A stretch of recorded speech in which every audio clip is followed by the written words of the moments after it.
السلام علیکم ورحمۃ اللہ وبرکاتہ۔ بسم اللہ والصلاۃ والسلام علی رسول اللہ صلی اللہ علیہ وسلم۔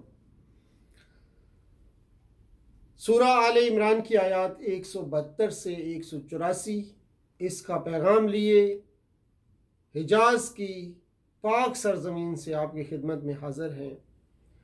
مطالعہ قرآن کا یہ پروگرام، دورہ قرآن کا یہ پروگرام جاری و ساری ہے۔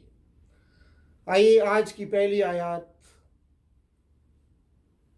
172 کی تلاوت سنتے ہیں۔ اعوذ باللہ من الشیطان الرجیم، بسم اللہ الرحمن الرحیم۔ الذین استجابوا للہ والرسول من بعد ما اصابهم القرح للذین احسنوا منہم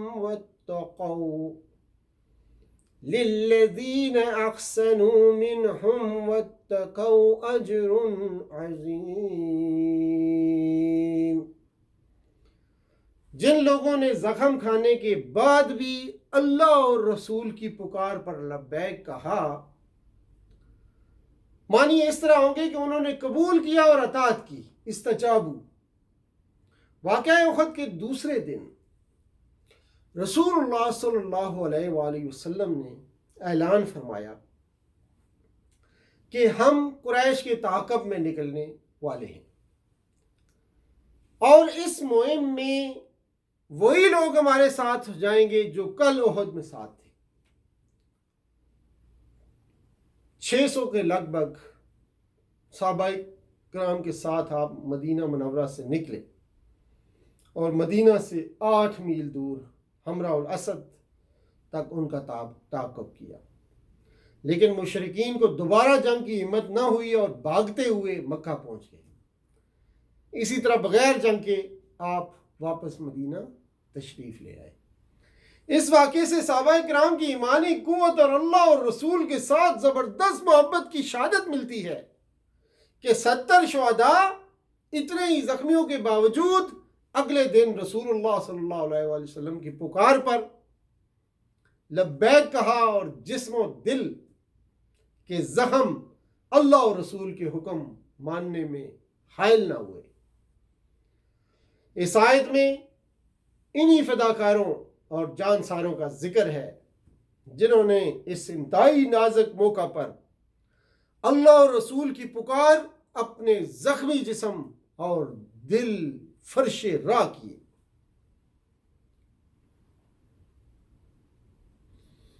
اور جن سے لوگوں نے کہا کہ تمہارے خلاف بڑی فوجیں جمع ہوئی ہیں، ان سے ڈرو، تو یہ سن کر ان کا ایمان اور بڑھ گیا اور کہا ہمارے لیے اللہ کافی ہے اور وہی بہترین کارساز ہے۔ حسبنا اللہ و نعم الوکیل۔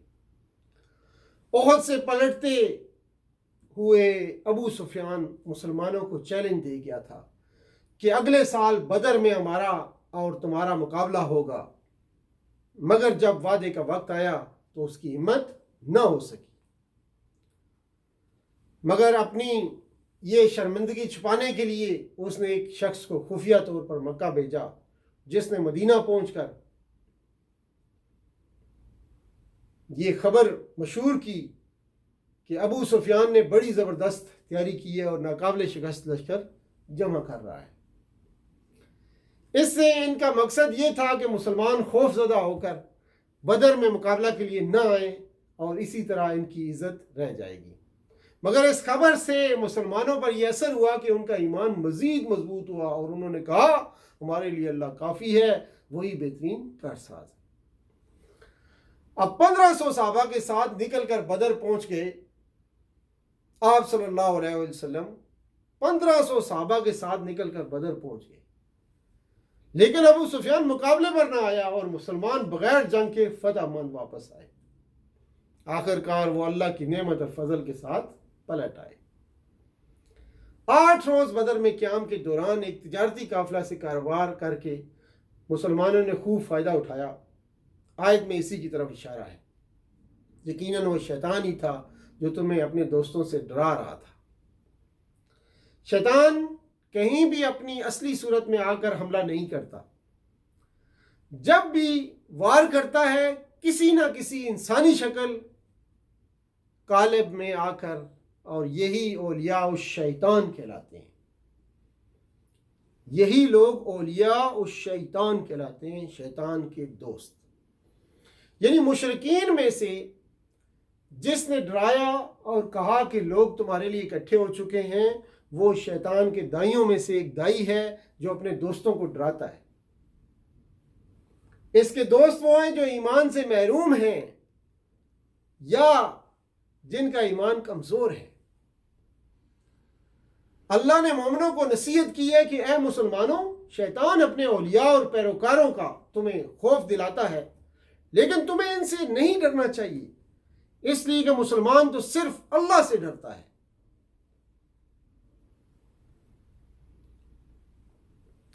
فرمایا الذین استجابوا للہ والرسول من بعد ما اصابهم القرح للذین احسنوا منهم واتقوا اجر عظیم الذین قال لهم الناس ان الناس قد جمعوا لكم فاخشوهم فزادهم ایمانا وقالوا حسبنا الله ونعم الوکیل۔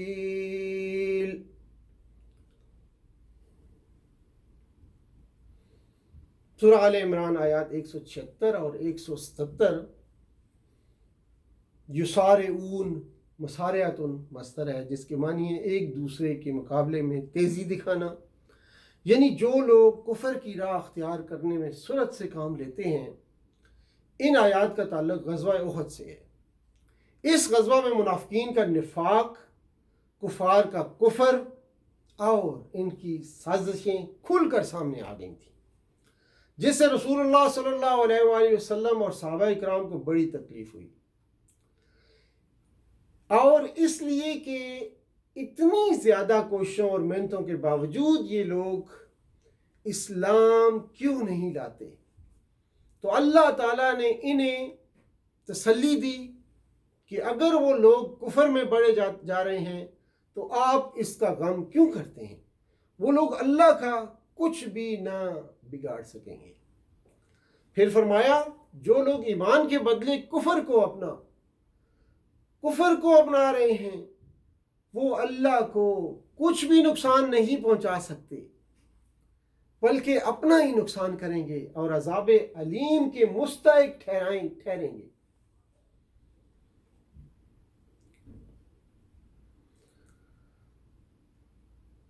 انما نملی لہم، نملی املاء کا مصدر ہے، اس کا مصدر ہے جس کے معنی ہوتے ہیں مہلت دینا۔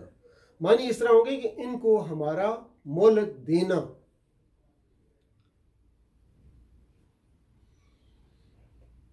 معنی اس طرح ہوں گے چن لیتا ہے، منتخب کرتا ہے، اجتباء یا لفظ استعمال ہوا ہے، اجتباء کا لفظ استعمال ہوا ہے۔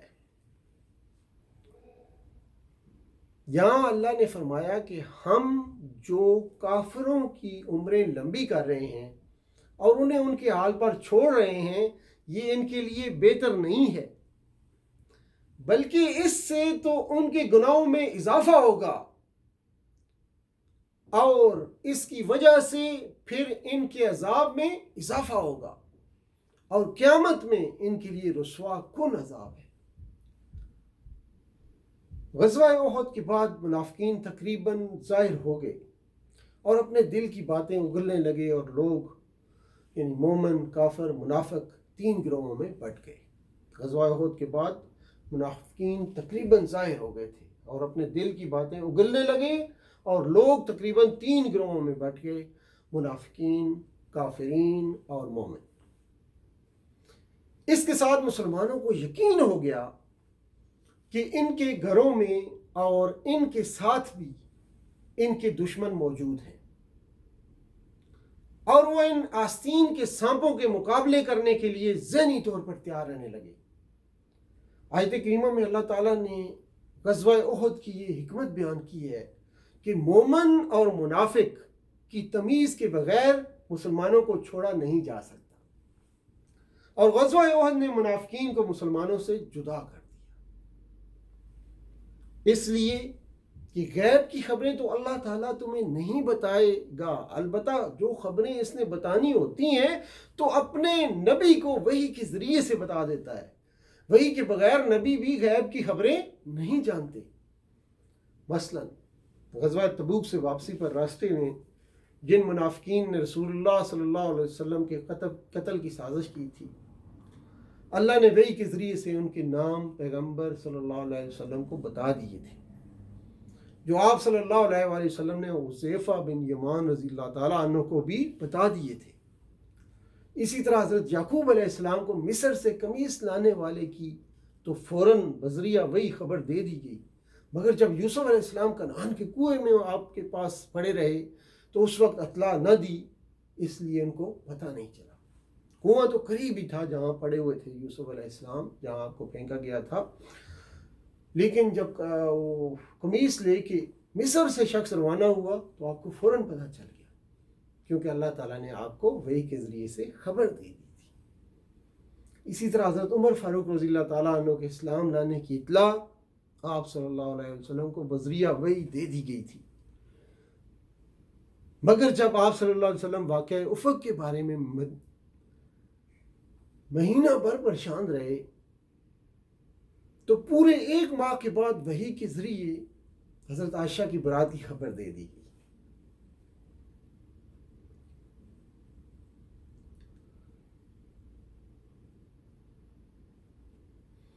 آگے جو آیات ہیں 180 سے 184، اس میں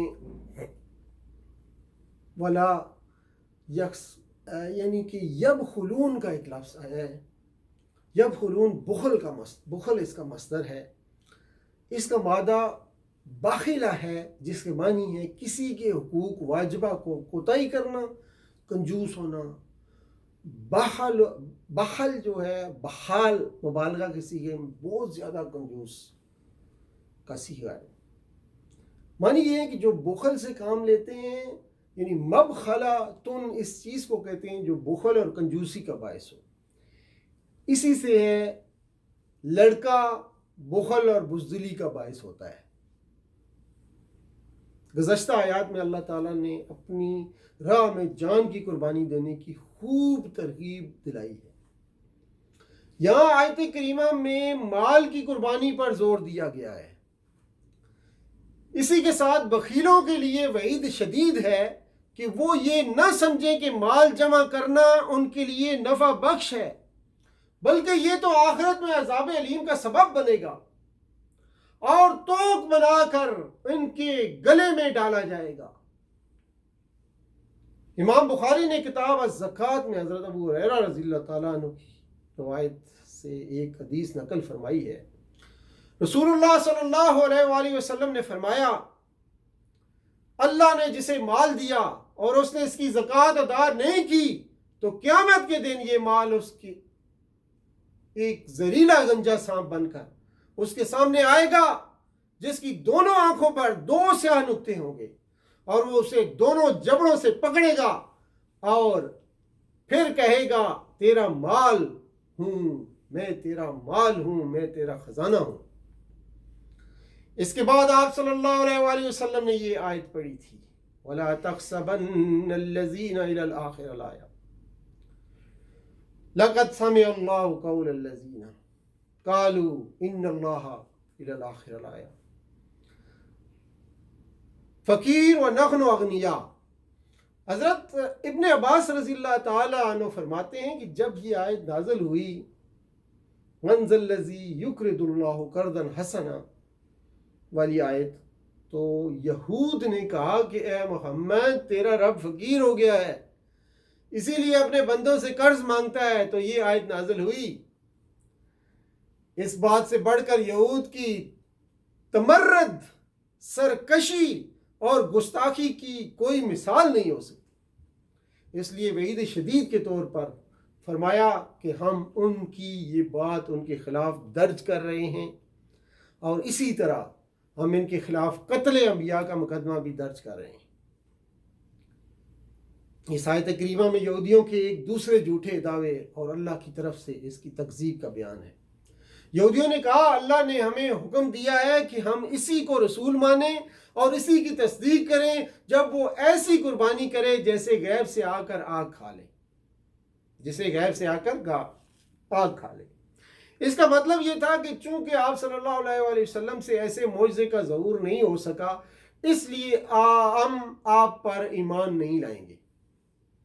اللہ نے فرمایا کہ ان سے کہہ دیجئے کہ تمہارے پاس تو مجھ سے پہلے بہت سے انبیاء کی کھلی نشانیاں جو لے کر آئے تھے، اور وہ معجزے بھی لے کر آئے جس کا مطالبہ مجھ سے کر رہے ہو، پھر اگر تم سچے تھے تو انہیں کیوں قتل کر دیے؟